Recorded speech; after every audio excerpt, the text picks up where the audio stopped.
Bonjour à tous, c'est Jean pour votre podcast en français pour réussir. Donc dans ce podcast, on parle d'examen et donc du DELF, du TEF, du TCF et on regarde comment s'améliorer pour réussir son examen et quels moyens on utilise pour réussir cet examen. C'est très important, des techniques, des stratégies, comment s'améliorer, etc. Aujourd'hui, je vais faire un épisode sur un entretien que je fais. Donc j'invite l'un d'entre vous qui a réussi à passer son examen pour parler de son expérience et partager ses meilleures idées, ses meilleures techniques pour la préparation et le passage de l'examen. Alors aujourd'hui, c'est Rola, j'espère que j'ai bien prononcé, qui a passé son DELF B2 et salut, Rola. Bonjour, bonjour Jean, bonjour à tous. Je suis très ravie d'être ici aujourd'hui.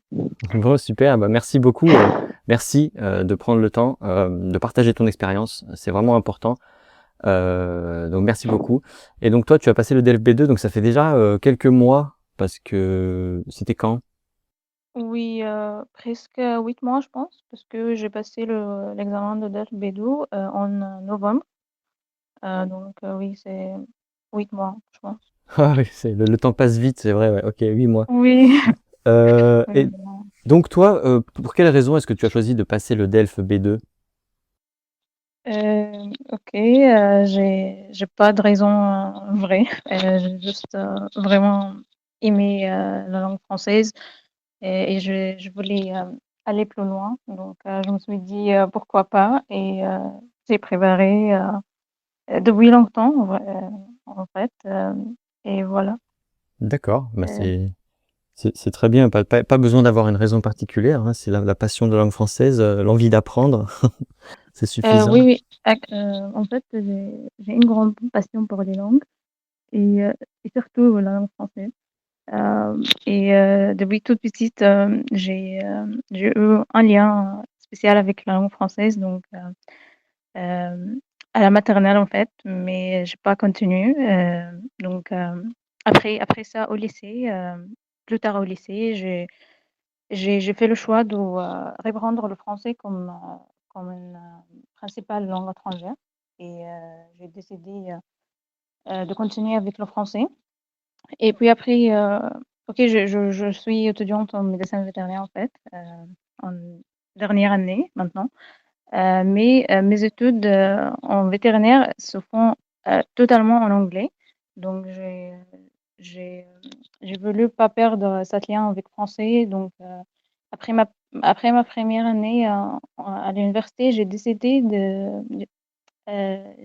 d'améliorer mon français et je veux progresser, tu vois. Donc, c'est comme ça.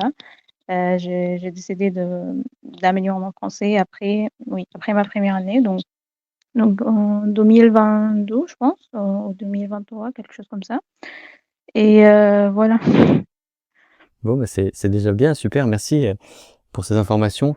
Et donc toi, tu as pris combien de temps? Tu as décidé de te préparer pour le DELF B2. Tu t'es dit, bon, j'ai besoin de 3 mois, 6 mois, un an. En fait, j'ai décidé sérieusement euh, prendre le DELF en août 2024 et l'examen c'était en novembre 2024. Donc oui, c'était pas long, mais Un délai assez court. Et alors du coup, comment est-ce que tu as organisé ta préparation pour cet examen? ok. Comme j'ai déjà dit, je me suis dit, je veux aller plus loin avec le français. Donc, je me suis vraiment plongée dans le français.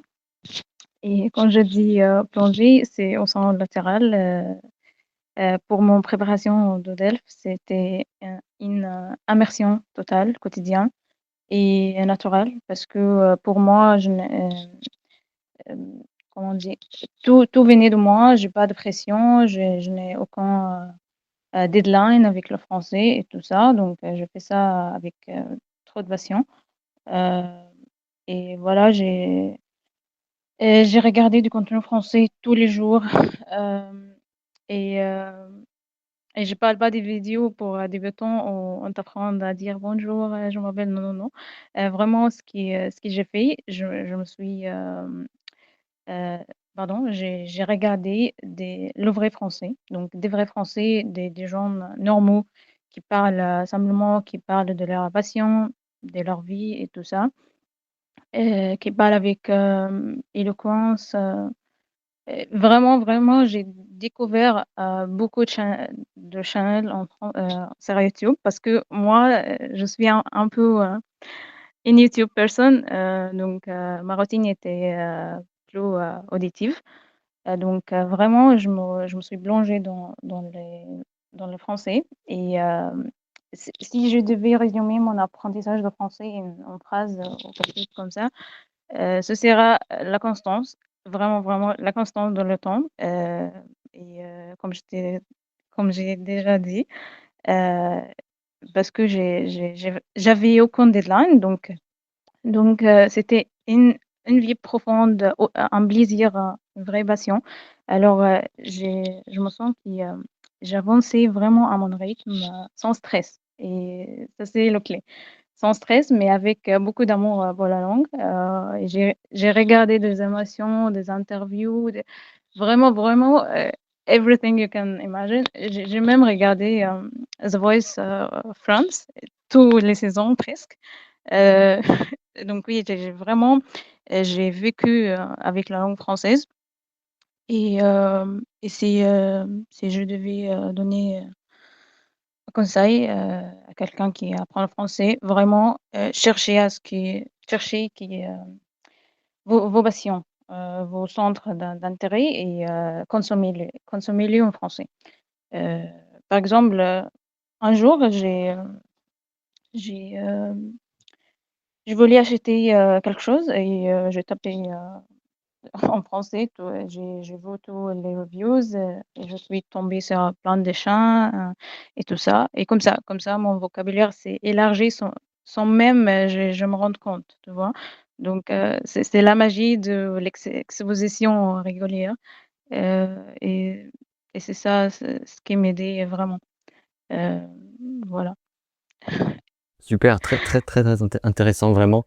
Effectivement, toi, tu n'avais pas cette impulsion extérieure qui te forçait à apprendre pour passer un examen, pour l'immigration, pour travailler. Tu avais vraiment cette impulsion intérieure et donc ça peut aussi poser des défis si on n'a pas suffisamment de passion, comme tu disais, pour la langue.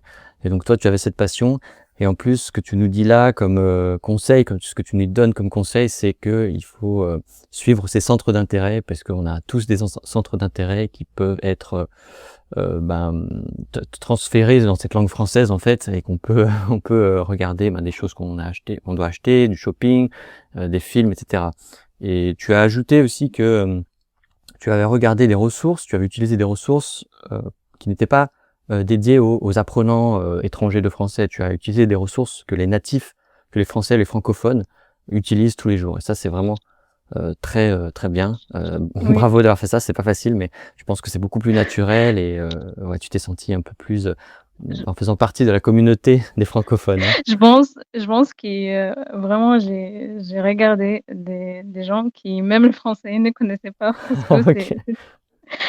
donc j'ai découvert YouTube de fond en comble comme on dit. Oui, de fond en comble. C'était oui, c'était gens qui pas assez libre, pas fameux, juste et YouTube channel, tu vois. Et voilà. C'est très bien, c'est très bien. Bravo, bonne stratégie. Et est-ce que tu t'es senti suffisamment préparé le jour de l'examen? Est-ce que tu avais des appréhensions? Comment ça s'est passé? Euh, non, vraiment. Je pense que je n'ai jamais senti que je suis prête pour l'examen.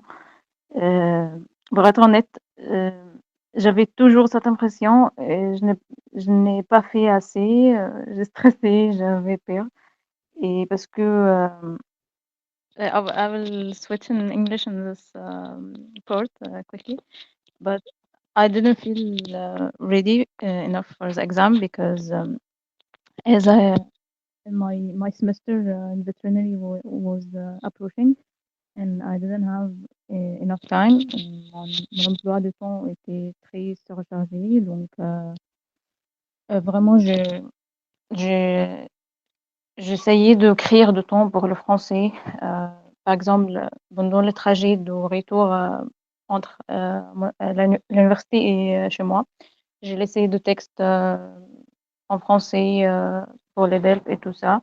Donc vraiment, c'était une période pas de stress, mais c'était intense. Et avant, j'ai j'ai pas l'habitude de ça avec le français parce qu'avant, j'ai toujours apprendre le français à mon rythme et au hasard comme ça, sans pression, tu vois. Euh, donc, euh, donc oui, je me suis, j'ai senti un peu de stress et, euh, et non, je n'ai jamais senti prête. Euh, mais vraiment, oui, mais le jour d'examen, tous les efforts ressortent au bon moment, tu vois. Je, je sentais un peu confiante en moi le jour d'examen. Mais avant, non. Ok, ok, ouais, ouais. C'est toujours un petit peu, on a des tensions ouais, puis on s'imagine des choses, on a des attentes, etc. Donc oui, c'est.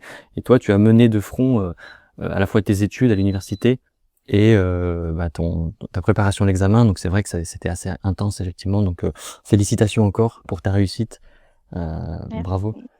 Et alors du coup maintenant que tu as réussi cet examen, qu'est-ce que tu prévois de faire? Ok. I don't know exactly what I will do with French now, but probably a C1 exam later. I don't know. Mais ok, aujourd'hui, I'm working currently. Sorry, sorry for the confusion. It's like this really all the language in my head. But currently, I'm working on my fifth language. So today I speak five languages. L'arabe égyptien, ma langue maternelle, et puis l'anglais, parce que je fais mes études en anglais, et le français, parce que oui, j'aime beaucoup cette langue, c'est mon amour. Et j'ai un niveau intermédiaire en espagnol, donc je, je travaille maintenant euh, en espagnol. Et j'étudie un peu de grec aussi, parce que j'aime beaucoup cette langue. Donc, je sais pas vraiment, but on verra. I will wait after my graduation, so I have 1 year left, and after that I will decide. But I think that really I want to do something with French. I have no problem to completely change my studies in French. I think I will do something like this. So maybe a master in French. A master degree in veterinary with French also, and I already exposed to many content in French with veterinary, so it's no problem for me. It's very easy. So I think French will have priority in my future, but let's see. Ouais, bah, j'espère. Hein, c'est vrai que tu es allé à un certain niveau en français aujourd'hui, donc je pense que c'est tout bénéfice si tu continues quoi. Euh, alors, juste un dernier mot. Qu'est-ce que Mhm. tu recommandes ou conseilles, voilà, en un mot, à ceux qui sont en passe de passer cet examen du DELF B2 ou un autre examen? Qu'est-ce que tu conseilles? Okay, I want to say, okay, I'll speak in English, and I want to say it's totally okay to make mistakes. Okay, not today I have my DELF certificate B2, but I still make some mistakes in French, and I still sometimes switch to English like this, so it's totally fine. The more important that you really love what you do. So, and actually, okay, I now I speak English, but really my comprehension in French is more than my production orale. Oui, But d'après. Ouais. it's totally fine because yes, because I don't practice the oral much. But really, if you have a certain level in French and wanna go beyond it and just prepare for a language exam because the period of your preparation for the DELF really will give you a boost where level up your level really, because it's an intensive period. So really, my level has progressed a lot in just a few months before DELF, more than the 2 years. Because before I was okay, I integrated the language in my brain just because I literally hear it every day with passion. But before DELF, really, it makes difference. And also, yes, very, very important thing. Really, I want to recommend your course. It's not because I'm on your podcast, no, no, really. But even I already discovered it just 1 month before the exam. But it makes a huge difference, especially the whole course, and also the book with the idioms and so. I already used three or two or three idioms of it.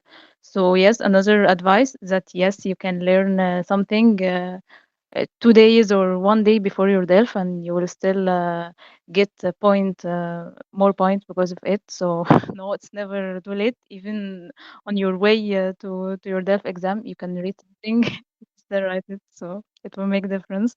And also, yeah, you have to expose yourself to the language. As I said, every one of us have a real talent in the language. So for me, yes, I'm an auditive person. So I listened and watched everything that someone can imagine in French. So if you are like visual person, you can read. If you are auditive, you can listen, give the lesson the maximum. Okay, sure, we have to work on the four other competence, but there will always be something dominant. So you have to find this, and you have to nourish this, and enhance this. And on your DEF exam, or on whatever language you are learning, on the exam of the language, this effort will show up, because literally on my DELF day, on the DELF exam, I literally knew every word in the exam. Nothing were new for me. Not because I studied it from a book or so. No, but I saw it somewhere. So my brain knows it. So that's really, really, again, the magic of exposition for the language. So I really, really, yes, recommend your course. And also, I wanted, I worked before from just one book. So I really recommend to choose one or two certain sources. Don't be don't be don't disrupt yourself with many sources. uh, and yes, for the expose yourself to many sources, okay, but when it comes to study, one or two is enough. And I think if someone is lost or so, your course is really a very good, more than enough guide for that. So that. Wow, c'est super. Écoute, c'est très inspirant ce que tu me racontes là. Et je pense que effectivement, le talent, la passion, ajouté à du travail et de la régularité, c'est ça qui fait la réussite. Et très intéressant aussi ce que tu nous dis, qu'on peut apprendre jusqu'à la dernière minute en se rendant à l'examen dans les transports. Ouais, c'est très inspirant. Merci beaucoup. Je pense que ça va être très utile à tous nos auditeurs, à tous ceux qui nous écoutent, qui sont en train de passer le TEF, le TCF, le DELF, le DALF, etc. Ou simplement ceux qui ont envie de se motiver. Et passer un examen, ça vous permet de vous améliorer énormément, hein, comme tu nous dis. Et donc, écoute, je te remercie beaucoup. Merci beaucoup pour ce partage. Thank you so much. You're welcome. And really, really, again, thank you. And thank you for all what you said. I'm sorry if I spoke a bit English and French, but it's like this. As I am an Egyptian, so it's not my native language, so it's yeah, like this. C'est très bien, il n'y a pas de problème. C'était un très bon partage. Et donc, j'invite tous ceux qui nous écoutent, qui ont réussi, qui vont passer, qui passent ou qui préparent ou qui ont réussi l'examen du DELF, du TEF, TCF, etc., un examen en français, à me contacter si vous souhaitez parler et partager votre expérience comme on l'a. Et vous pouvez me contacter via mon site internet. Voilà. Je vous rappelle que la transcription de cet épisode est disponible, bien sûr, parce que ça va vous permettre d'apprendre aussi beaucoup de mots. Alors là, à utiliser des expressions dans ce podcast, Oui. vous allez les trouver.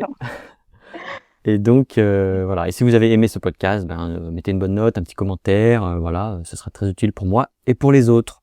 Voilà, je vous souhaite un bon courage pour votre préparation à l'examen du DELF B2 et des autres. Et je vous dis à la prochaine fois.